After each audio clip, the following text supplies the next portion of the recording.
Director Trinath గారు వచ్చి నాకు కథ చెప్పారు. కథ చెప్పి నా పాత్ర అంతా చెప్తున్నప్పుడు ఆయన ప్రతి క్యారెక్టర్ కూడా యాక్ట్ చేసి చూపిస్తూ చెప్తున్నారు. ఈయన ప్రతి పాత్ర మీద, ప్రతి క్యారెక్టర్ మీద ఇంత మంచి పట్టుంది అని నేను అనుకుంటున్నాను. కథంతా అయిపోయాక ఎవరండి హీరో అని అడిగాను. నేనే అన్నారు.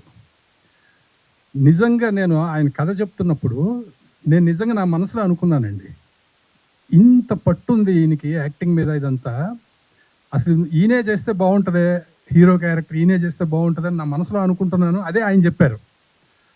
అంటే ఇదేదో డబ్బుండి ఏదో హీరో అయిపోవాలనుకుని లేకపోతే చేసిన ఇది కాదండి.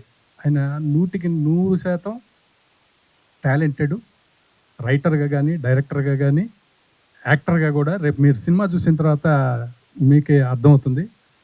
ఆయన అందరి చేత ప్రతి క్యారెక్టర్ చేత ప్రతి చిన్న డైలాగ్ కూడా నాకు ఇలా కావాలి, ఇలా కావాలి అని చెప్పి ఆయన చెప్పి చేయించుకున్న విధానం మాత్రం నాకు చాలా అద్భుతంగా అనిపించిందండి.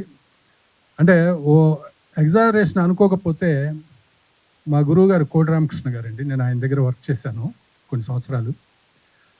ఆయన ఎలా అయితే ఆర్టిస్టులకి ప్రతిదీ కూడా ఆయన యాక్ట్ చేసి చెప్పి చూపించి చేయించుకుంటారో ఆయన్ని గుర్తు తెచ్చారండి ఈయన.